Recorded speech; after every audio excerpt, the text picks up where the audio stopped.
Taste the Daily. இரட்டை இலை சின்னம் தொடர்பான மேல்முறையீட்டு மனுவை தள்ளுபடி செய்து உச்சநீதிமன்றம் அதிரடி. தடை உத்தரவை எதிர்த்து மேல்முறையீடு செய்தவர் மனுவை திரும்ப பெற்றதால் மனு தள்ளுபடி செய்யப்பட்டது. பருவம் தவறி பெய்த மழையினால் நாகை மாவட்டத்தில் அறுவடைக்கு தயாராக இருந்த சுமார் 20,000 ஏக்கர் சம்பா நெற்பயிர்கள் சேதம். அறுவடை நேரத்தில் வயல்களை மழைநீர் சூழ்ந்துள்ளதால் விவசாயிகள் வேதனை.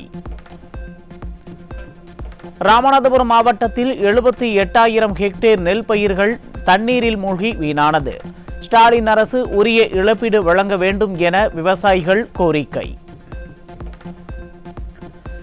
நாகை மாவட்டத்தில் சுமார் 2,000 ஏக்கர் நெற்கதிர்கள் மழைநீரில் சாய்ந்து முளைக்க தொடங்கியுள்ளதால் விவசாயிகள் வேதனை. திமுக அரசு உரிய நிவாரணம் வழங்க வேண்டும் என வலியுறுத்தல். மயிலாடுதுறை மாவட்டம் தரங்கம்பாடி தாலுகாவில் மழைநீரில் மூழ்கி 300 ஏக்கருக்கு மேலான நிலக்கடலை பயிர்கள் சேதம். மழை நீடித்தால் செடிகள் முற்றிலும் அழுகக்கூடும் என்பதால் ஸ்டாலின் அரசு ஆய்வு செய்து உரிய இழப்பீடு வழங்க விவசாயிகள் கோரிக்கை. மயிலாடுதுறை மாவட்டத்தில் 2வது நாளாக நீரில் மூழ்கி கிடக்கும் 1,00,000 ஏக்கருக்கு அதிகமான சம்பா நெற்பயிர்கள் அடியோடு விளைச்சல் பாதித்து விட்டதாக விவசாயிகள் வேதனை. திருவாரூர் மாவட்டம் முத்துப்பேட்டை பகுதியில் அறுவடைக்கு தயாராக இருந்த சுமார் 1000கணக்கான ஏக்கர் நெற்பயிர்கள் அடியோடு சாய்ந்து சேதம். சாய்ந்த நெற்பயிர்களை அதிகாரிகள் நேரில் பார்வையிட்டு உரிய நிவாரணம் வழங்க வேண்டும் என விவசாயிகள் கோரிக்கை. கனிம வள கொள்ளையர்கள் மீது நடவடிக்கை எடுக்காமல் புகார் அளித்தவரை காட்டிக் கொடுத்து மிக மோசமான முன் உதாரணத்தை ஏற்படுத்தி இருக்கிறது திமுக அரசு. புதுக்கோட்டை மாவட்டத்தில் கனிம வள கொள்ளையை தடுக்க போராடிய அதிமுக நிர்வாகி ஜபகர் அலி கொலை செய்யப்பட்ட விவகாரம் தொடர்பாக எதிர்க்கட்சித் தலைவர் எடப்பாடி கே பழனிசாமி காட்டம்.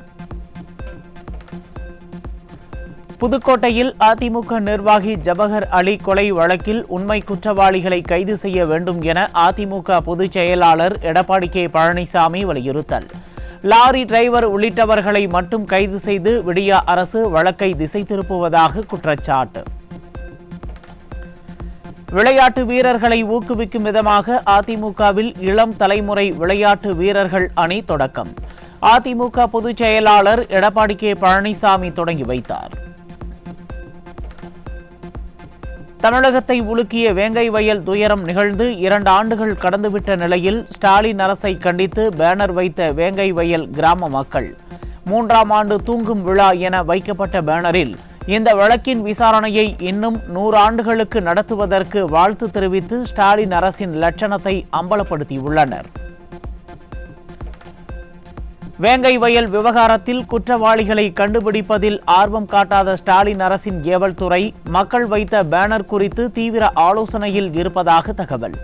பேனர் பின்னணியில் இருப்பது யார் என விசாரிப்பதை விட்டுவிட்டு குற்றவாளிகளை கண்டுபிடிக்க வேண்டும் என மக்கள் ஆதங்கம்.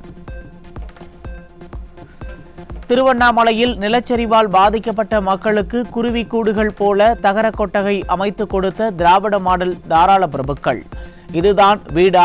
இதில் இந்த மாடல் ஆட்சியாளர்களால் 1 மணி நேரமேனும் உட்கார முடியுமா என கேள்வி எழுப்பும் மக்கள் காங்கிரீட் வீடு கட்டித்தர கஜானாவில் பணம் இல்லையா என காட்டம்.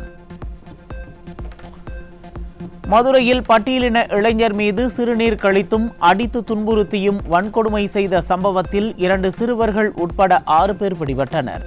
மேடைக்கு மேடை சமூக நீதி சமத்துவம் என வாய்ப்பந்தல் போடும் ஸ்டாலின் ஆட்சியில் சாதிய வன்கொடுமைகள் அதிகரித்திருப்பதாக பட்டியல் சமூக மக்கள் வேதனை.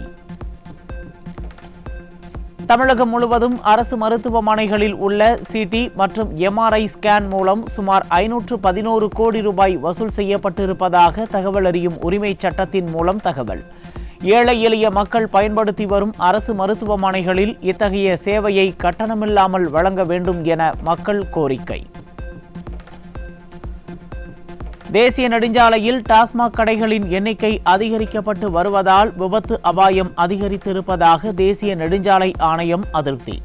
மது ஒழிப்பு குறித்து மேடையில் மட்டும் பேசும் ஸ்டாலின் அரசு யாருக்கு என்ன நடந்தால் என்ன, கல்லா கட்டினால் போதும் என பயணிகளின் உயிரோடு விளையாடுவதாக மக்கள் விமர்சனம். மொபைல் பர்ச்சேஸ் எனப்படும் நடமாடும் நெல் கொள்முதல் நிலையங்களில் முறைகேடு நடப்பதாக விவசாயிகள் குற்றச்சாட்டு. ஸ்டாலின் அரசின் அதிகாரிகளின் துணையோடு விவசாயி என்ற போர்வையில் சில வியாபாரிகள் தரமற்ற நெல்லை அரசிற்கு விற்பதாகவும் இதனால் மக்களுக்கு தரமற்ற அரிசி விநியோகிக்கப்படுவதாகவும் விவசாயிகள் வேதனை. திருப்பத்தூர் மாவட்டம் வாணியம்பாடியில் பேரூராட்சி குப்பை சேகரிப்பு வண்டி பழைய இரும்பு கடைக்கு விற்பனைக்கு வந்ததால் மக்கள் அதிர்ச்சி. ஏலம் விடப்பட வேண்டிய பேரூராட்சி வாகனத்தை ஏதோ சொந்த வாகனம் போல பழைய இரும்பு கடைக்கு கொண்டு சென்று விற்பனை செய்தது யார் என மக்கள் கேள்வி.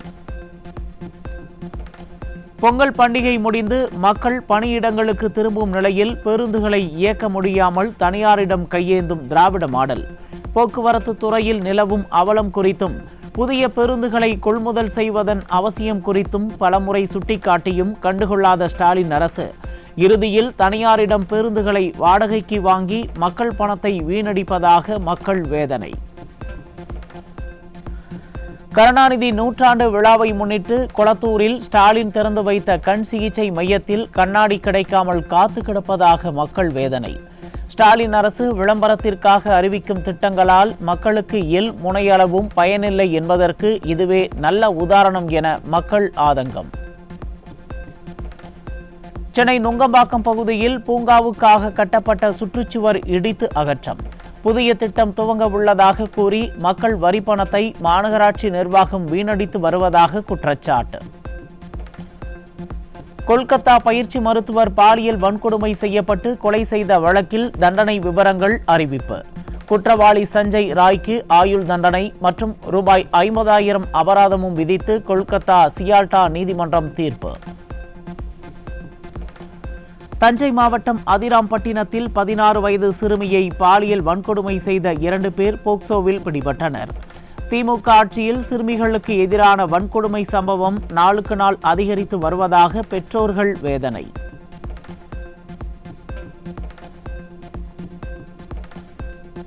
திருச்சி அருகே அரசு உதவி பெறும் பள்ளியில் 8ஆம் வகுப்பு மாணவிகள் 2 பாலியல் தொல்லை கொடுத்ததாக 52 வயது ஆசிரியர் சிக்கினார். ஸ்டாலின் ஆட்சியில் பள்ளிகளில் கூட பெண் குழந்தைகளுக்கு பாதுகாப்பு இல்லை என பெற்றோர்கள் வேதனை. கடலூர் மாவட்டம் காட்டுமன்னார்கோவில் அருகே 5 வயது சிறுமிக்கு பாலியல் தொல்லை அளித்த 55 வயது முதியவர் சிக்கியுள்ளார். ஸ்டாலின் ஆட்சியில் சிறுமிகளுக்கு எதிரான குற்றங்கள் அதிகரித்து வரும் நிலையில் தமிழகம் பாதுகாப்பான மாநிலம் என தம்பட்டம் அடிப்பதை திராவிட மாடல் எப்போது கைவிடும் என மக்கள் கேள்வி. சென்னை புளியந்தோப்பு பகுதியில் வீட்டில் தனியாக இருந்த 60 வயது மூதாட்டியை வீடு புகுந்து பாலியல் வன்கொடுமை செய்ய முயன்ற காமுகனை பிடிக்க முடியாமல் திணறும் காவல்துறை. ஸ்டாலின் ஆட்சியில் சிறுமிகள் முதல் மூதாட்டிகள் வரை யாருக்கும் பாதுகாப்பு இல்லாத சூழல் நிலவுவதாக மக்கள் ஆதங்கம். சென்னை முத்தியால்பேட்டை பகுதியில் போதைப் பொருளை விற்பனை செய்த பெண்கள் சிக்கினர். திமுக ஆட்சியில் காவல்துறை மீது சிறிதும் பயமில்லாததால் பெண்களே போதைப்பொருள் விற்பனையில் ஈடுபடும் அவலம். நெல்லை மாவட்டம் ஆரோக்கியநாதபுரத்தில் மாமனார் மற்றும் மாமியாரை வெட்டி படுகொலை செய்து மருமகன் வெறிச்செயல். சட்டம் ஒழுங்கு சந்தி சிரிக்கும் ஸ்டாலின் ஆட்சியில் நாள்தோறும் கொலைகள் நடைபெற்று வரும் நிலையில் இந்த இரட்டை கொலை தமிழகத்தையே உலுக்கியிருக்கிறது. திருவாரூர் மாவட்டம் மன்னார்குடியில் இளைஞர் ஓட ஓட விரட்டி வெட்டப்பட்ட சம்பவத்தால் அதிர்ச்சி. ஸ்டாலின் ஆட்சியில் தமிழகத்தில் யாருக்கும் பாதுகாப்பு இல்லாத சூழல் நிலவுவதால் பொதுமக்கள் அச்சம். கடலூர் மாவட்டம் விருத்தாச்சலம் அருகே முன் விரோதம் காரணமாக ஒருவருக்கு அரிவாள் வெட்டு. காவல்துறை மீதும் திறனற்ற அரசின் மீதும் துளியும் அச்சமில்லாமல் போனதே இத்தகைய குற்றங்கள் நடக்க காரணம் என மக்கள் விமர்சனம்.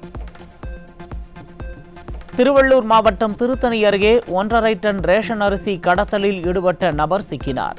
அனைத்து மக்களுக்கும் பொங்கல் பரிசை கொண்டு சேர்க்க முடியாத ஸ்டாலின் ஆட்சியில் மக்களுக்கு கிடைக்க வேண்டிய பொருட்கள் வெளி மாநிலங்களுக்கு கடத்தப்படுவதாக மக்கள் ஆதங்கம்.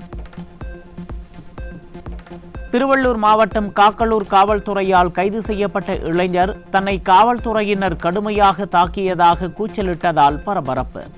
ஜெய்பீம் படம் பார்த்துவிட்டு இரவு முழுவதும் அழுததாக கதை சொன்ன ஸ்டாலின் அவரது ஆட்சியில் காவல்துறையில் நடக்கும் அட்டூழியங்கள் குறித்து வாய் திறக்காமல் இருப்பது ஏன் என மக்கள் கேள்வி.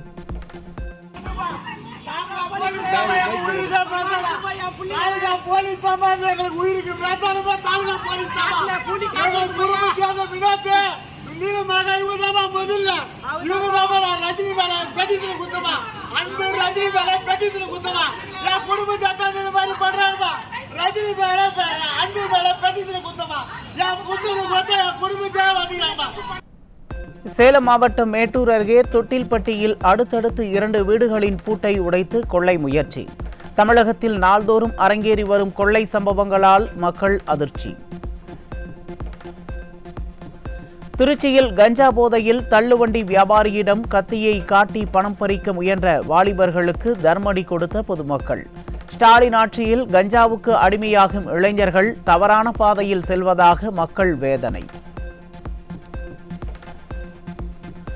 சபரிமலையில் குருதி பூஜையுடன் மண்டல மகரவிளக்கு பூஜை காலம் நிறைவடைந்தது.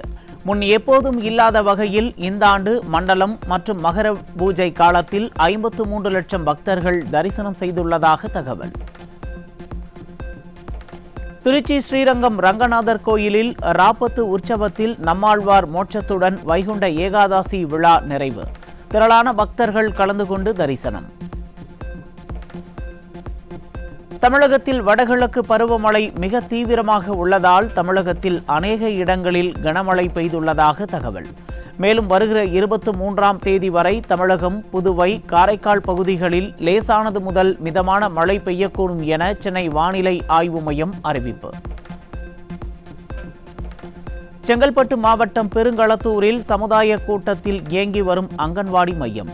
புதியதாக கட்டப்பட்ட அங்கன்வாடி மைய கட்டிடத்தை பயன்பாட்டிற்கு கொண்டுவர திமுக அரசுக்கு பொதுமக்கள் வலியுறுத்தல். காஞ்சிபுரம் மாவட்டத்தில் காவல்துறை, வருவாய்த்துறை உள்ளிட்ட அரசு துறைகளில் எல்லை பிரிப்பில் தொடர்ந்து இழுபறி. நிர்வாக திறனற்ற திமுக அரசின் அலட்சியத்தால் பொதுமக்கள் அலைக்கழிப்பு. தென்காசி மாவட்டம் ஆழ்வார்குறிச்சி அருகே திருடு போன 12 கோடி ரூபாய் மதிப்புள்ள பழங்கால கோவில் சிலையை மீட்க வேண்டும் என கோரிக்கை. அதை மீட்டும் இதை மீட்டும் என வெறுங்கையில் முழம் போடும் ஸ்டாலின் அரசு கோவில் சிலையை மீட்குமா என பக்தர்கள் கேள்வி. இந்தியா $5 டிரில்லியன் பொருளாதாரத்தை நோக்கி செல்வதாக மைனாரிட்டி பாஜக தலைவர் நட்டா சொல்லியிருந்த நிலையில் டாலருக்கு நிகரான இந்திய ரூபாயின் மதிப்பு வீழ்ச்சியில் உள்ளது. வீண் பெருமை பேசுவதையும் கலர் விளம்பரம் செய்வதையும் தவிர்த்து ஆட்சியாளர் வேறெதுவும் செய்யாததால் நாடு நாசமாகி வருவதாக மக்கள் வேதனை. உத்தரப்பிரதேச மாநிலம் முராதாபாத் மாவட்டத்தில் பட்டியல் சமூகத்தைச் சேர்ந்த 16 வயது சிறுமி பாலியல் வன்கொடுமை செய்யப்பட்டு காரில் இருந்து தூக்கி வீசப்பட்ட கொடூரம்.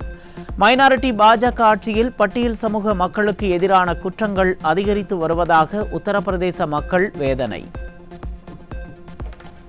நடிகர் சயீஃப் அலிகானை கத்தியால் குத்தி கொலை செய்ய முயன்ற வழக்கில் கடந்த 6 மாதங்களுக்கு முன்னர் இந்தியாவிற்குள் சட்டவிரோதமாக நுழைந்த வங்கதேசத்தைச் சேர்ந்த இளைஞர் சிக்கினார். மைனாரிட்டி பாஜக ஆட்சியில் சட்டவிரோதமாக அந்நிய நாட்டவர் இந்தியாவிற்குள் நுழைந்து குற்றங்களில் ஈடுபடும் அளவிற்கு நாடு பாதுகாப்பற்ற சூழலில் இருப்பதாக மக்கள் விமர்சனம். மத்திய பிரதேச தலைநகர் போபாலில் ஆளுநர் கார் செல்லும் வழியில் சாலையோரம் நின்றிருந்த நபரை போக்குவரத்து காவலர் தாக்கும் காட்சிகள் வெளியீடு. சாலையை கடக்க காத்திருந்தவரை காரணமே இல்லாமல் கண்மூடித்தனமாக தாக்கிய காவலருக்கு மக்கள் கடும் கண்டனம். இமாச்சல பிரதேசத்தின் காங்க்ரா மற்றும் குலு மாவட்டங்களில் நடந்த பாரா கிளைடிங் விபத்துகளில் 2 சுற்றுலா பயணிகள் பரிதாபமாக பலி. தமிழகத்தைச் சேர்ந்த ஜெயஸ் ராம் என்பவரும் குஜராத்தை சேர்ந்த நபரும் உயிரிழந்திருப்பதாக தகவல். கேரளாவில் காதலனுக்கு குளிர்பானத்தில் விஷம் கலந்து கொடுத்து கொலை செய்த வழக்கில் காதலி கிருஷ்மாவுக்கு மரண தண்டனை விதிப்பு. காதலி கிருஷ்மாவின் தாய் மாமாவுக்கு 3 ஆண்டுகள் சிறை தண்டனை விதித்தது கூடுதல் அமர்வு நீதிமன்றம்.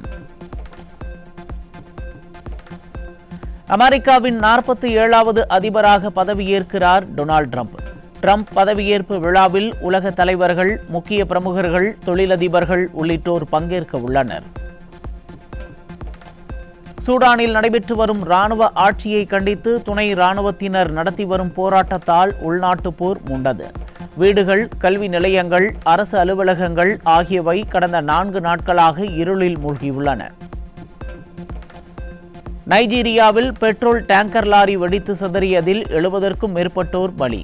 மோசமான சாலையில் அதிவேகமாக வந்த லாரி கவிழ்ந்து வெடித்ததில் பலர் படுகாயமடைந்துள்ளதாக தகவல். கோகோ உலகக்கோப்பை முதல் சீசனிலேயே ஆடவர், மகளிர் என 2 பிரிவுகளிலும் இந்திய அணி சாம்பியன் பட்டம் வென்று அசத்தல். 23 நாடுகள் பங்கேற்ற கோகோ உலகக்கோப்பை போட்டியில் ஆரம்பம் முதலே ஆதிக்கம் செலுத்தி அசத்திய இந்தியா.